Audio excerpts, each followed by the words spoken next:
Hi, everyone. My name's Carrie Morgan. I'm the host of this holistic Empire Summit.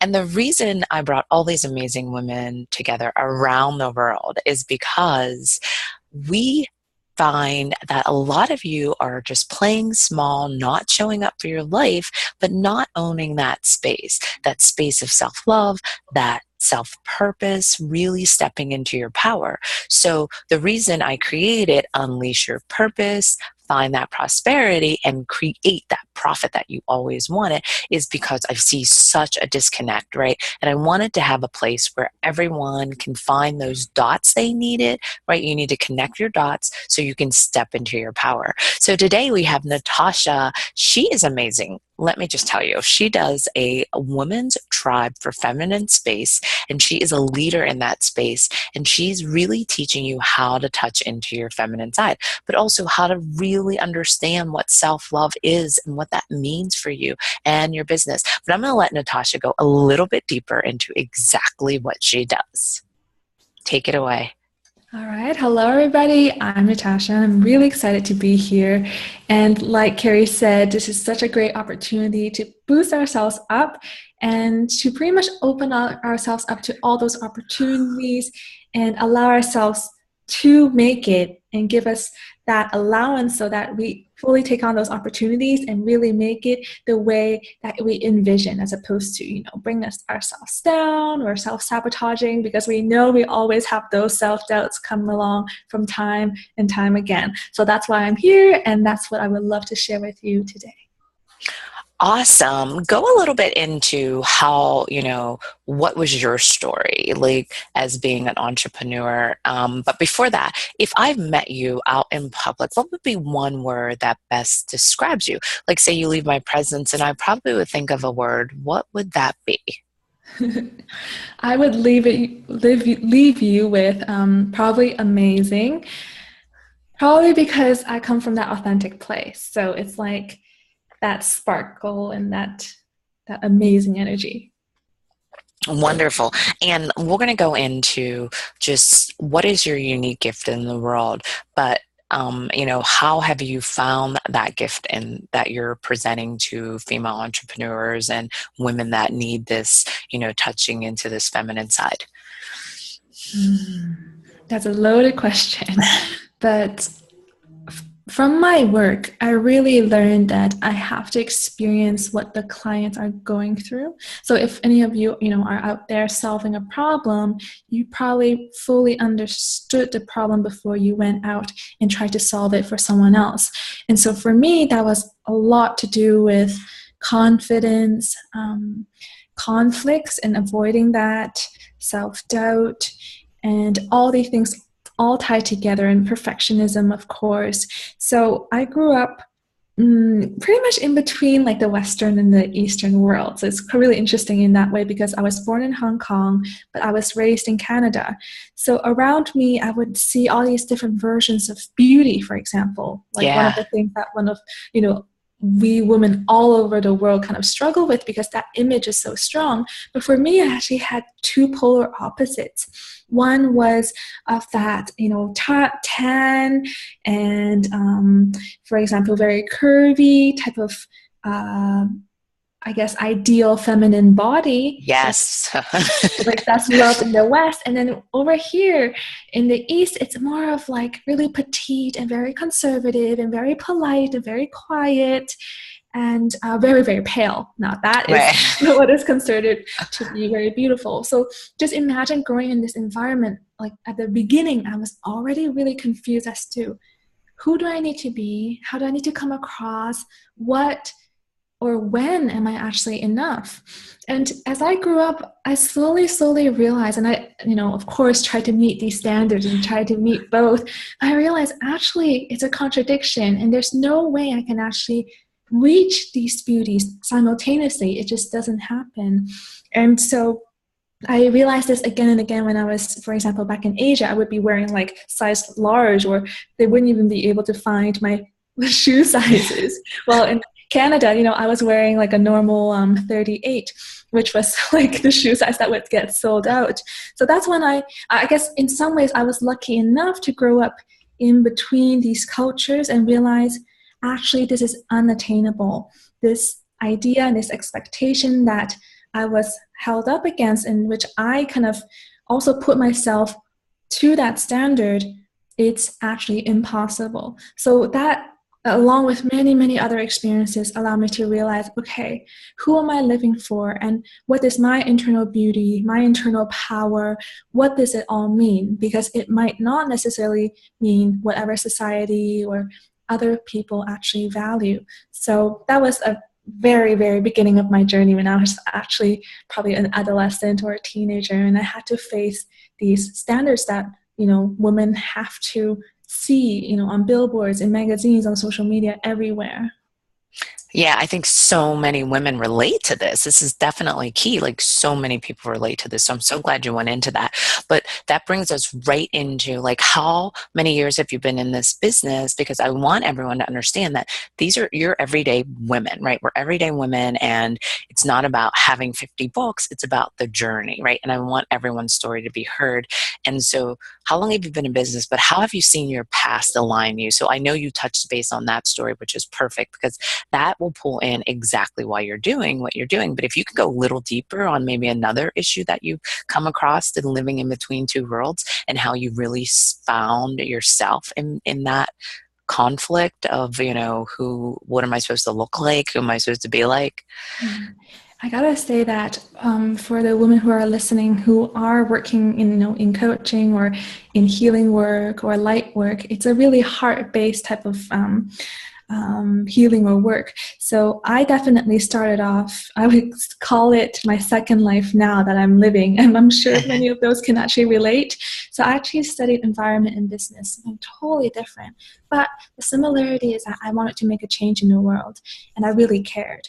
I would care about the environment, and I cared about our species able to survive for the next, few centuries. So that's what I started with. And as I kind of grew on my own, and one of the biggest things that happened was I met the love of my life, my husband, at the airport of Heathrow. And I found myself, this, Hong Kong-born Canadian girl, moved to Switzerland. That's where I'm right now. Oh, cool. And, it's sometimes when you have these really big structural shifts in your life that you realize, okay, things need to change in a certain way, or you feel like life is pushing you in a certain way to actually go for your dreams and to go for what is right for you in that season of life, right? So what happened was I was always in this environmental field. I worked in this industry for several years. And then when I found my first real Swiss job, you can say, I was fired within 1 month. And Oh my God. and it was something that was like, I can't even try to attract this into my life. It was Right. something that happened because the moment I came into this startup, and I love startups for the fire and the passion behind it, the boss just stopped paying people. And I just thought, why me and why now, right? The moment I joined this organization, it just didn't quite make sense. So I knew that right afterwards, I needed to take time off and actually connect back inside and be like, what is it that I need now? It was also during this change when I moved to Switzerland at the very beginning, when I struggled with the language, when I felt like I didn't quite fit in with the local culture, that I tried to make up for that in a very social way. So after work, I would actually go teach yoga, even though at the time I had zero yoga teaching training. I just went and That's I taught great. it on the lawn, right? And I just did it by donation. And I thought that was the greatest thing. And every week people would actually come back. So there's this part of me that's an action taker.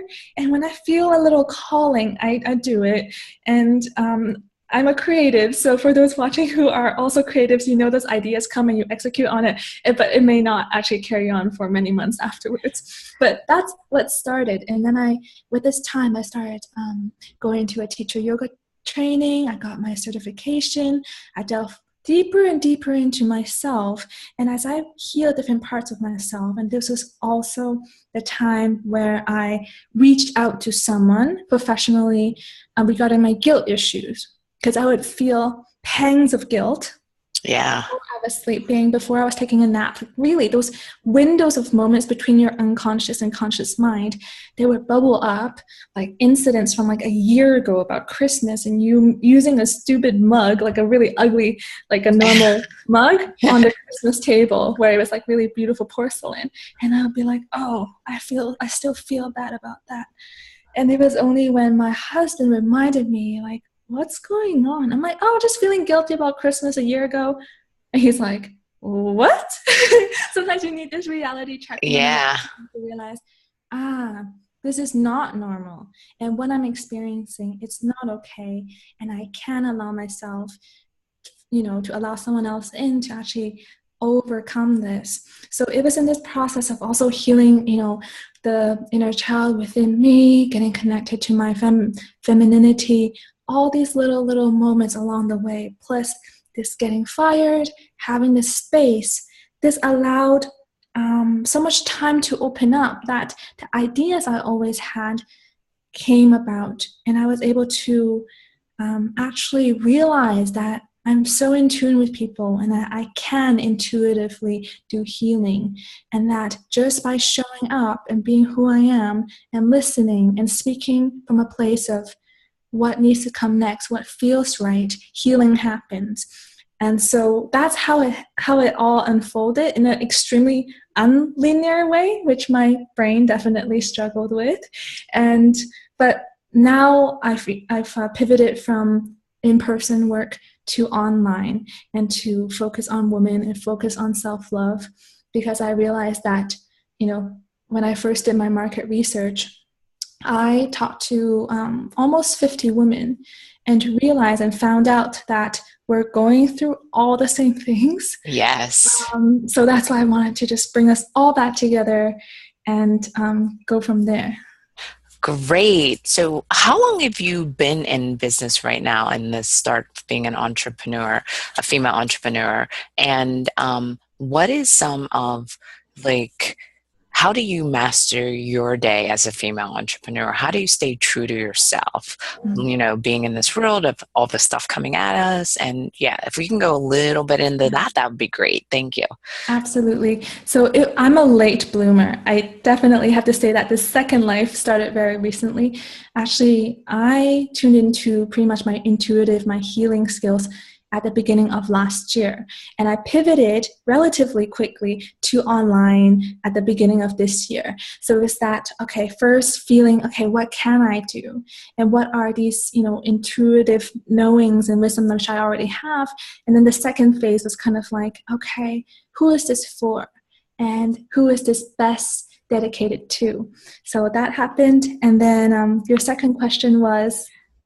Oh, your second, how do you manage your 24 hours as a female entrepreneur? Because, like, Yeah. there's a lot of people that need to relate to what you need to do in your day, but also just like staying in alignment and being in that intuitive space. Yeah, this is a really great question, because I'm a Capricorn, so I'm very like do task organization, and if I set my mind to it, I can climb up that mountain really quickly, and then once I get there, I go, "Where's everybody?" Yeah.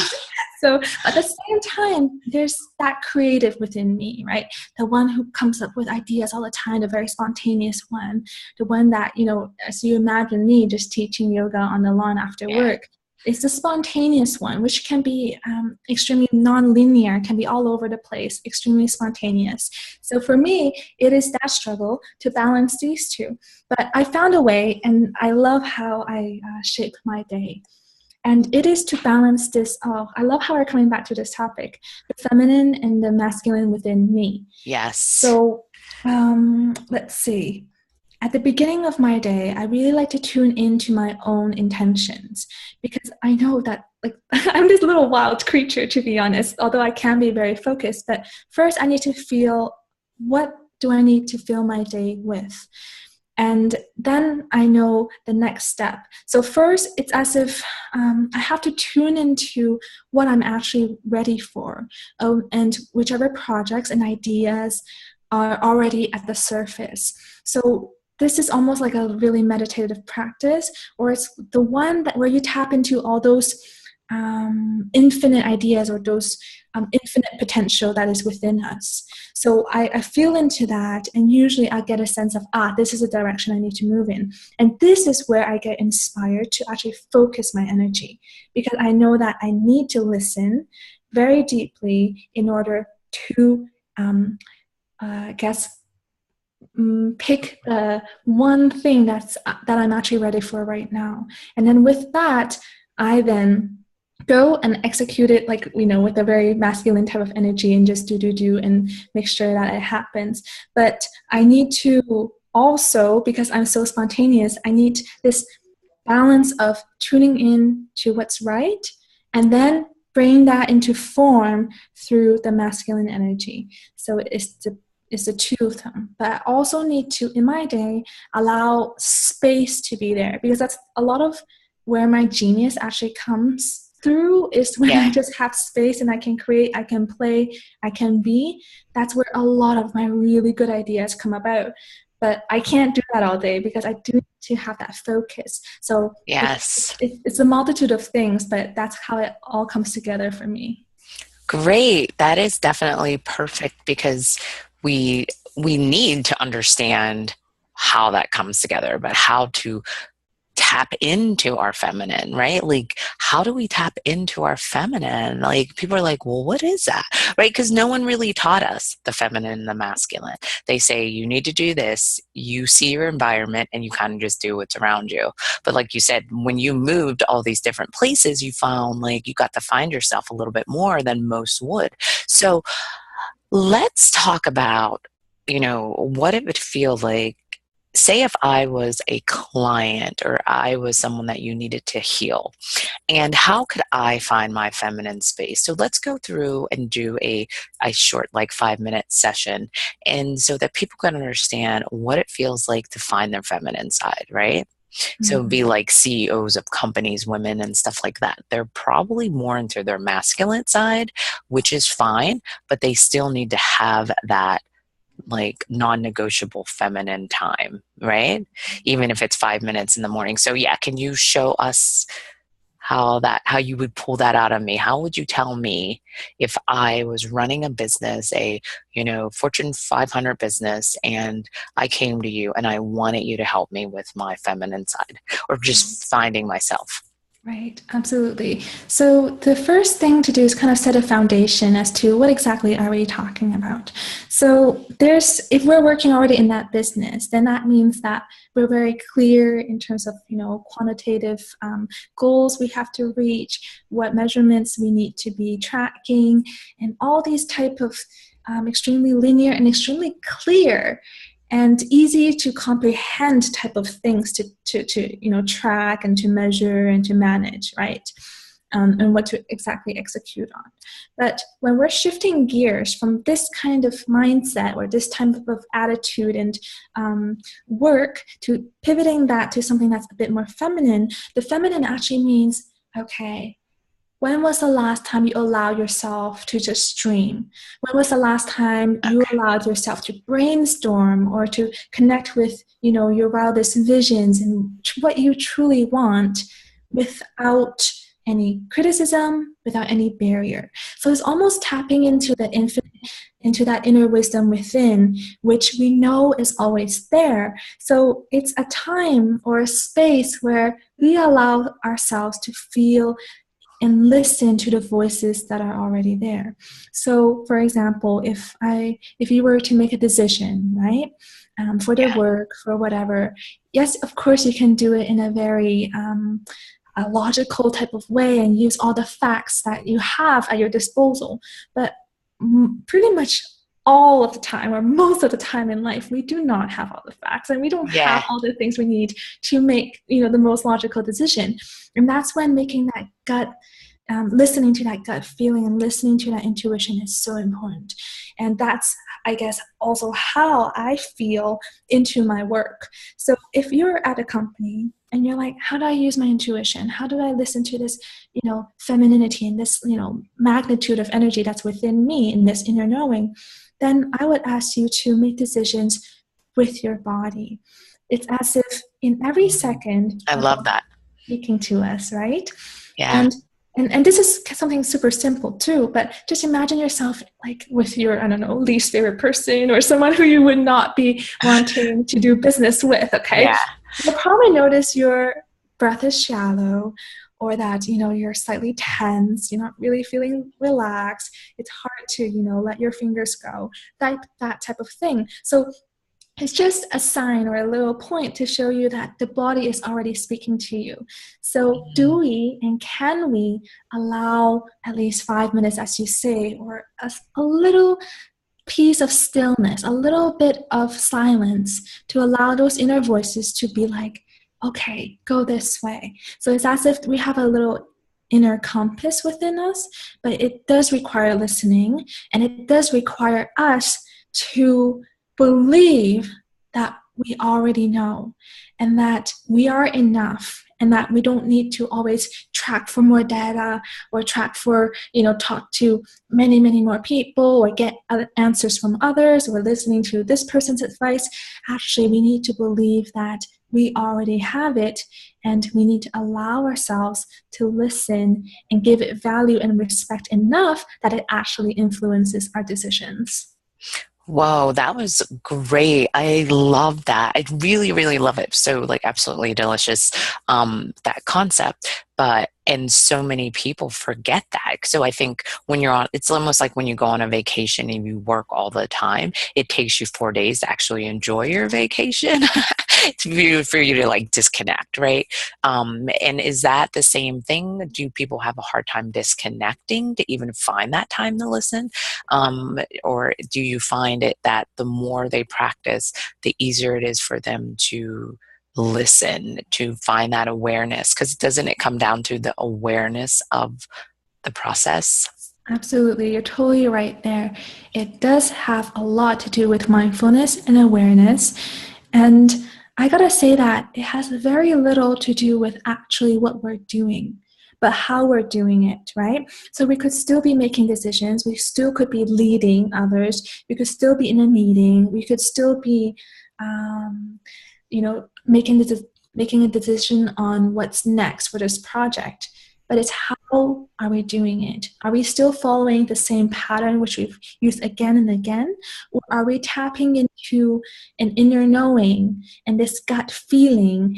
And are we allowing ourselves, may it be, just the space or the state of mind, or to allowing ourselves to feel? Because I think with many of my clients, the biggest block is not actually that you don't have intuition, or that you don't have this inner knowing. It's actually that we block ourselves from feeling, because when we've felt before, or sometimes when we grew up in our bodies, we have this negative connotation to it. If we had a traumatic event, or if we were put in a situation that was dangerous, which is like not nice, right? If we had any of those, then there is a tendency for us to be like, ooh, uncomfortable, I don't want to listen, because then all these other ideas will come up, and all these other things we stuffed inside our box will also come up along with our Yeah. really amazing ideas. So the thing is that these emotions can't hurt us. They're there because we probably didn't live through them or let them process through us. But Mm. it's only through feeling can we also tap into that inner wisdom. So it comes hand in hand, allowing yourself to feel and knowing that whatever you feel, it does not hurt you. Actually, it wants to help you and support you. It's like that body that's giving you that sign that I don't want to be here, or this is the wrong person to go with for this collaboration. It's that same feeling. So do not fear, because that is the biggest blocks that I do notice within my clients, Carrie, is that we feel resistant to feeling because we're afraid of what will come up. But if we allow ourselves to feel again and again, we actually come home and we actually arrive at a really, really beautiful place. Oh, that was so amazing what you just said. And like I said, look, I just used the word amazing. So it's totally your word, right? Totally.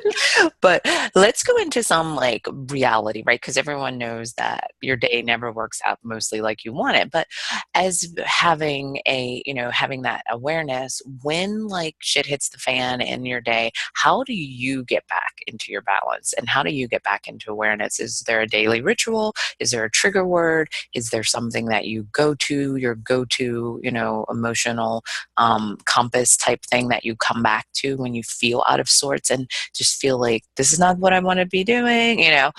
Can you explain something for the audience, please? Absolutely. I've been through this so many times with my business, and I hope that you all can relate because, Yeah. when things get difficult, where things get heavy, you're like, all right, time to pivot, but where to, right? Yes. So, so one of my favorites is if you can manage it, is to go outside. Seriously, get some fresh air, take a short walk, just be surrounded by nature, even a little bit by some trees, by some grass. It's going to help you just to clear your mind and get grounded and actually feel, okay, what is real right now, and calm down those thoughts. That does it for me. But when that's not enough, where I say I'm on my Yeah. walk and it's like it's going like crazy in my head and nothing seems to be all right, then my go-to is actually to release it. So the first thing I would do is to be aware or mindful of these thoughts and be like, okay, they're there. Maybe they're saying my business is crap, or maybe I did a poor job, whatever it may be, or things aren't working, whatever that you're going through. So first, I'm mindful of it, but then the best I can, try not to give it any value, as if, it's just happening and these are just thoughts, but it doesn't mean that it's actually real. So that's the first kind of mental approach that I take to them when I'm thinking all these things, because when you are in that state of mind, in a low quality of mind, Yeah. everything is bad, right? Yes, right. Ice cream even tastes bad and it usually makes me happy, or so when that happens, I try the best I can to come into this mindset and ground myself and be like, these are just thoughts. It does not mean it's a true reflection of reality or how things are right now. And if that doesn't work, right? Because there are days when that doesn't work either. You're like, no, but it must be true. Yeah. And I'm like, okay, then this is my go-to. This is kind of like my little rescue floaty on the ocean. Then I go with the Sedona method, and I release whatever desire is actually at the very, very core of whatever I am feeling. So for example, say, I haven't had this in a long, long time, but like say I was like, oh, I did a terrible job with this client, or like that discovery call was awful. Yeah, right. If I'm feeling that way, and I can't get over it, and I just like, oh, I just did such a bad job and it's ruining my day and all that, then I turn to the Sedona method and I release the desire that's at the core. So in this case, okay, I did poorly, I feel bad about it, but what is my true desire? Why am I feeling this way? Then I'll give it actually a bit of, a feel into and be like, and I try to come down to the simplest, purest desire, and perhaps that one was to please. I felt like, perhaps I did a poor job, so I will not be loved. So maybe that's a desire to be loved. Maybe another one is a desire to be accepted. So oneness, right? So I boil it down to the purest desire that I can ever find. And once I have it, then I try to let go. And I repeat these questions to myself. Can I, can I, allow myself to release this desire to be loved, release desire to be one or accepted. And if I say yes or maybe no, I repeat a few times. If I get past to yes, okay, yes, I can let this go. I can let this desire free. Then I ask, would I let Okay. this desire go? It's like, okay, would I? Oh, maybe. Well, I guess, yeah, I would like to. Then I don't feel so miserable. Then you say, okay, would I?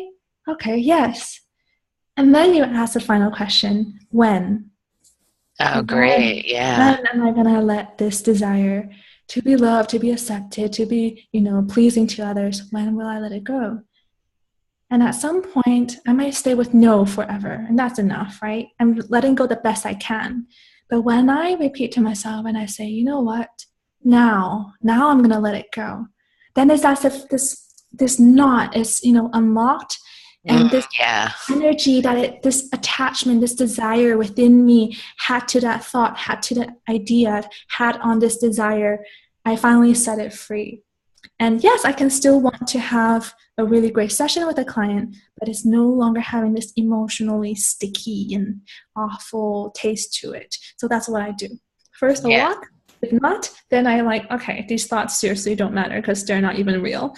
And then it's like, if that's not happening, then I use the Sedona method and ask these few questions.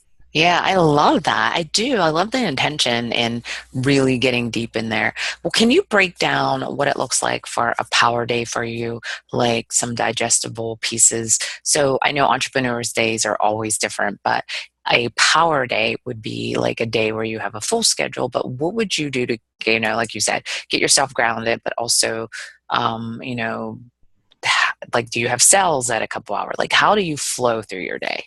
Mm-hmm. Yeah. So at the beginning of my day, like pretty much I'm describing you my ideal day when everything works and nothing comes in between my things. Yes. When I wake up, I first do like a workout where I put some movement in before breakfast, then it's over with. And then it really gets the energy pumping and you have lots of oxygen and you feel so much more alive.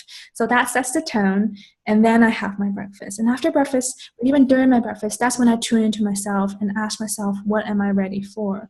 And that's when I set my intentions. And that's when I get clear on what do I actually feel like and wish to execute and what feels right today. So it's as if all the right ingredients are bubbling up and they're filling my recipe, right? So it's like, okay, that's what I need to fill my day with. And then I definitely write them down, but I always pick three main things. So three main items that if I accomplish them for my work, then I'm like satisfied with myself. I'm content, and I know that I at least did the three most important things. And usually, the first one is a money-making activity. So that could be something like, selling on my newsletter or appearing on some kind of guest blog or post where I spread my list, or coming on live within my group and offering something that I currently have. So that's actually something that it's like the oil in my car. So like it Yeah, makes that's it good. Yeah. run and makes it go. And the second one is presence, or I dedicate like one of those three activities into something where I'm spreading who I am, spreading my word, spreading my mission.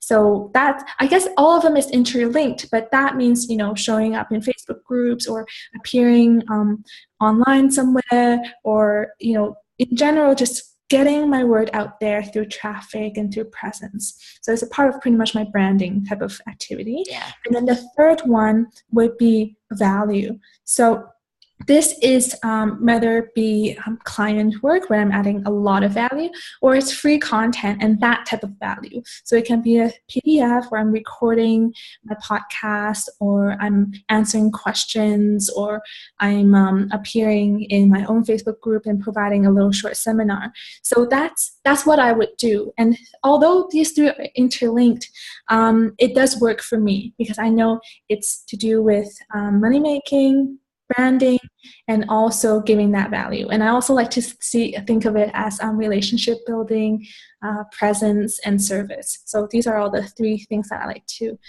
integrate into my work. So I always like to, even if it's not my client day, I like to show up live. I like to be on these videos, and I fill my day always with something that makes me feel alive. So for me, I know that's live interaction, that's connection, and that's showing up. So that's a piece that I always, always want within my day. So I guess I had to really tune into what works for me and what motivates me.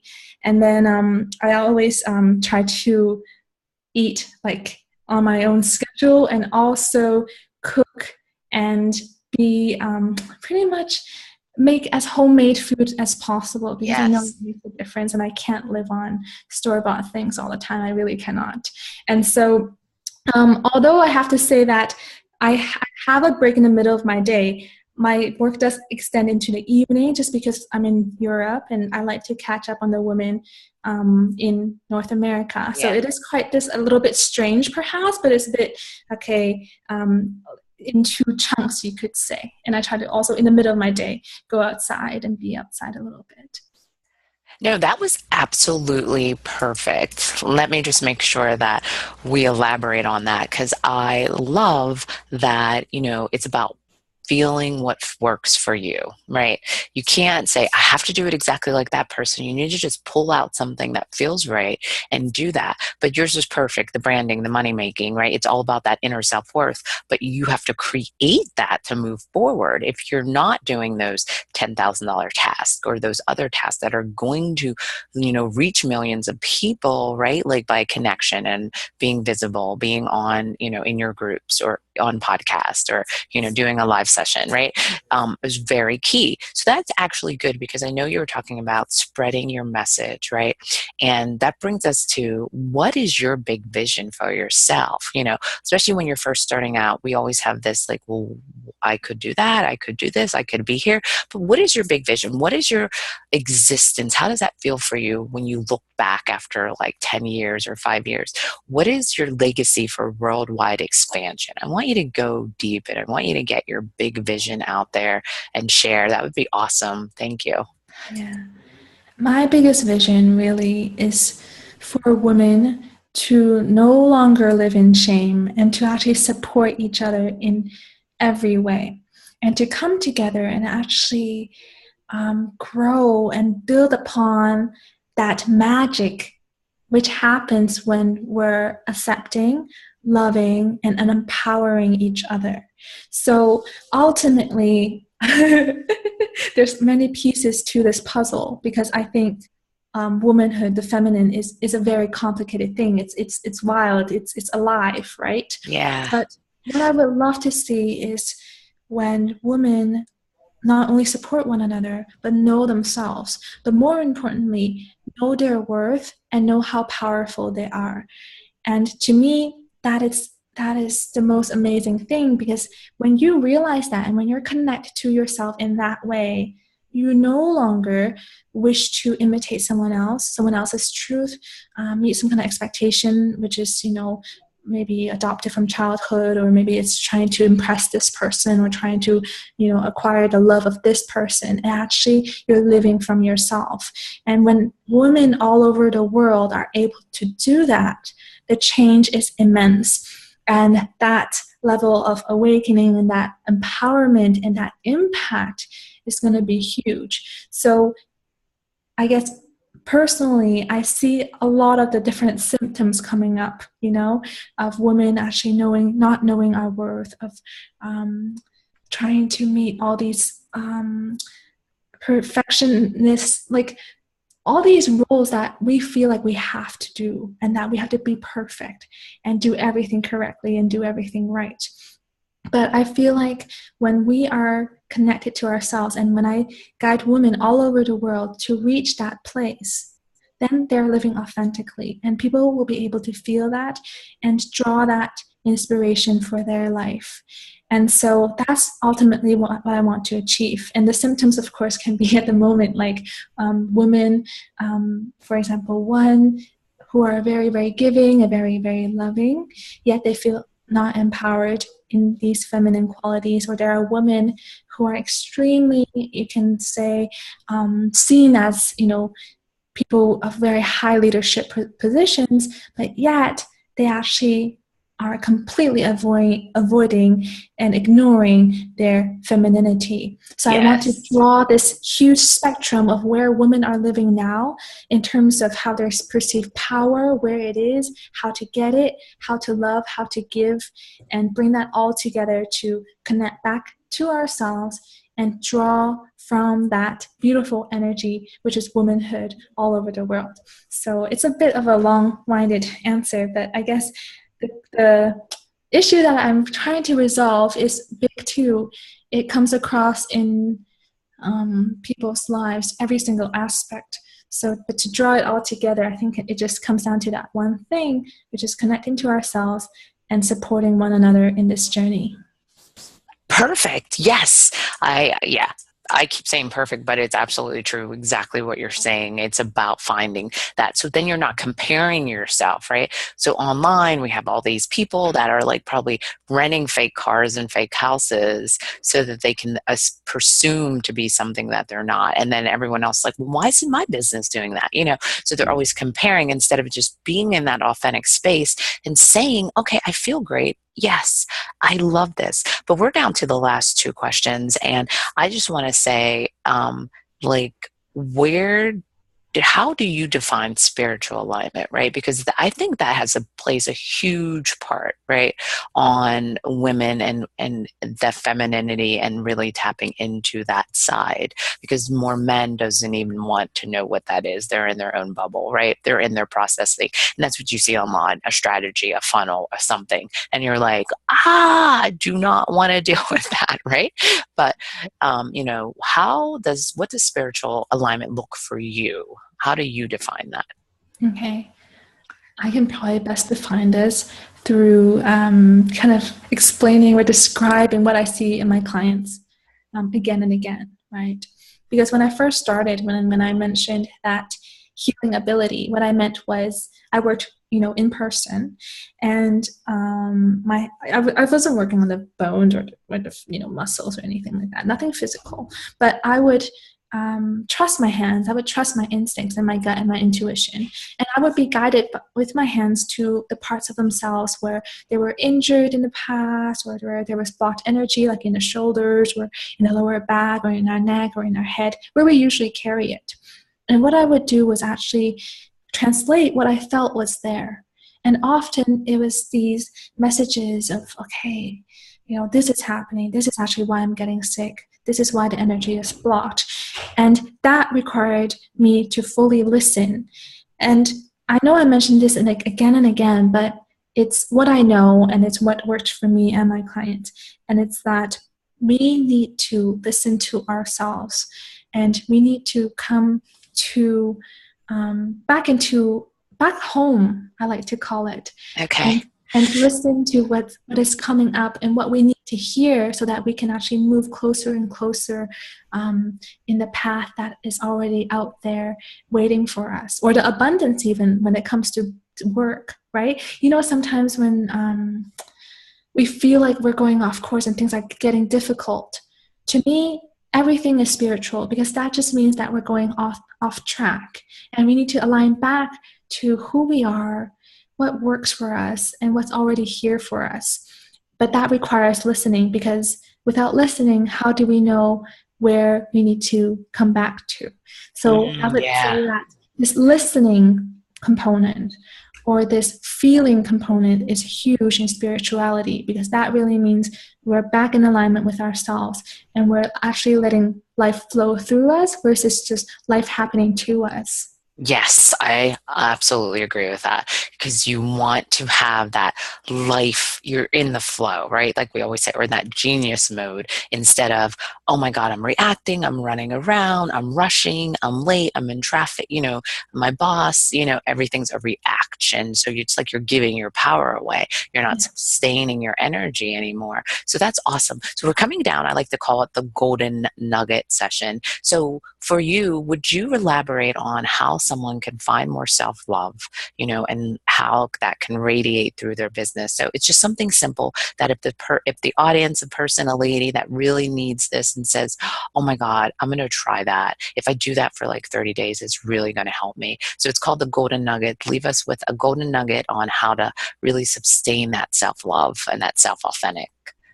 Okay, this might not be the most popular, but it's going to be the most effective, and it's to do one thing which slightly scares you about yourself.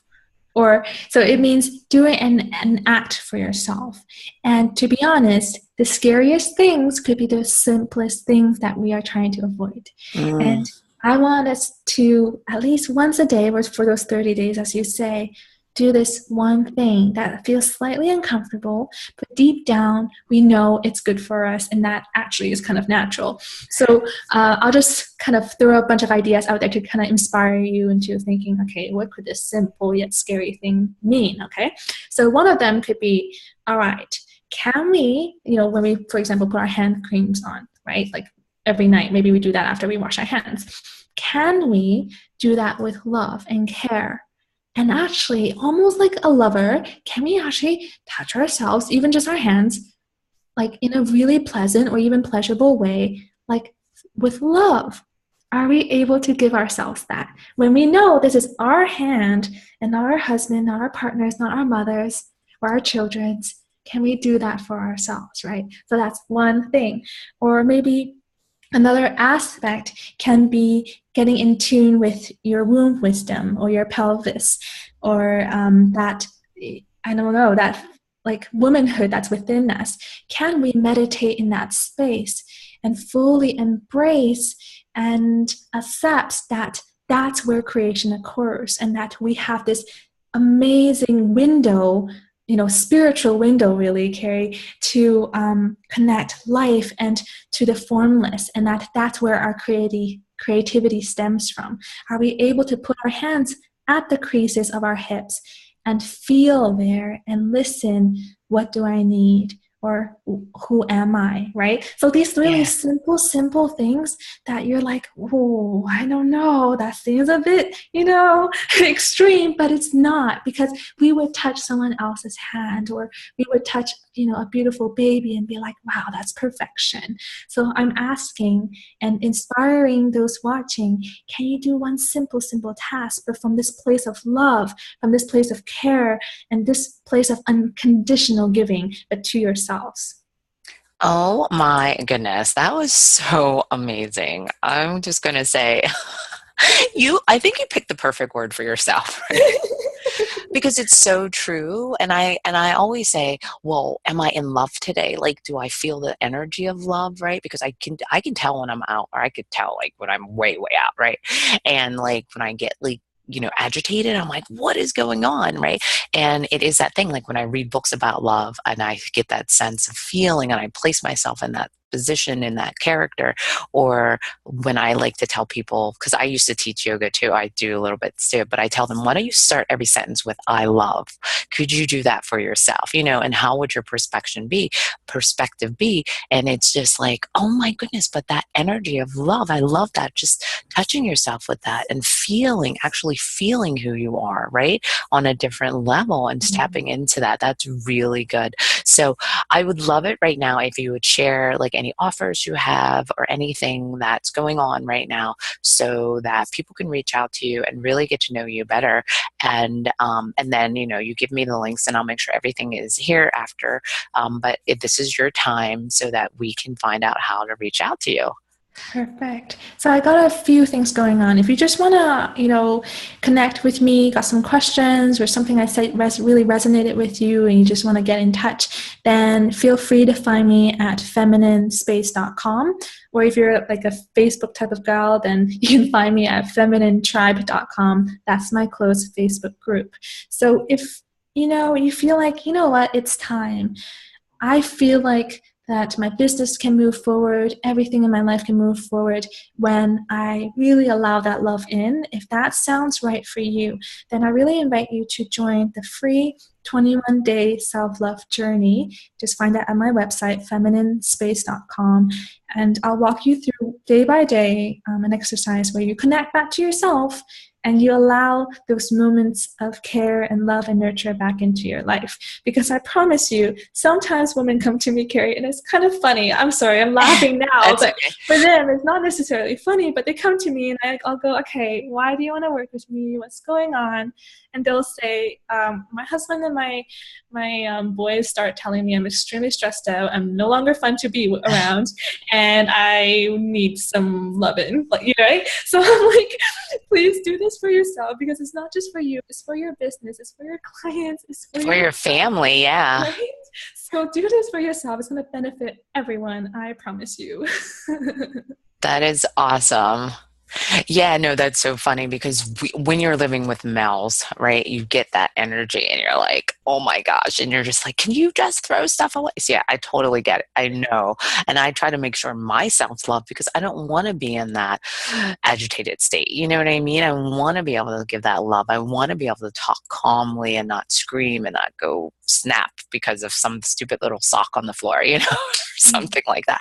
But this is amazing. I want to thank you so much, Natasha, for being here. And I want to say thank you, audience, for listening. And we're going to make sure we have all the links so that she and you can get together a little bit better and learn from each other. And, I always say it's an experience in life. And this is why I brought all these women from around the world together so they can support you and you can find a community. But you can also save all of these interviews in your own digital library, right? So I will have them all safely put away from you, all the interviews, and then you can come back in and have them forever. So always remember that that package is waiting for you so that you can hear when you need to tap back into yourself and you need to listen to this guidance and you need to take the steps, but you can't remember or you wrote it down on that paper and you lose that paper, right?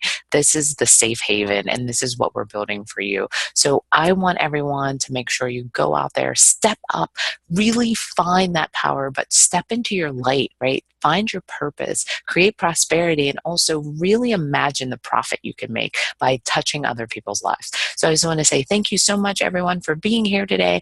And we're going to be saying goodbye. So I'm going to let Natasha say her goodbyes.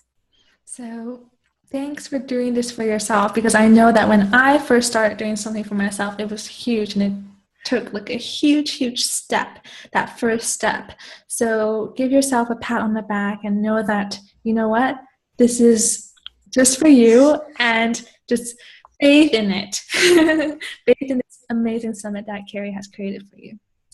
Thank you so much. And I want to make sure that I say thank you again, Natasha. That was amazing. Like I could feel just your love, your passion, and just all of that. Like, yes, like, yes, this is worth it. Yes, I could do this. Why are we being miserable? Why are we living that life that we do not love? Right. And that's where it starts in that self love, building that foundation. So thank you again, Natasha. We're going to be saying goodbye to everyone. See ya. And we will talk to you soon. Make sure you stay tuned. We have another session right after this. And I would love to have any feedback that you want, but make sure you share, share, share with all of your friends. So I was going to say goodbye, but I'll be seeing you in another couple minutes. All right. Bye, everyone. See ya.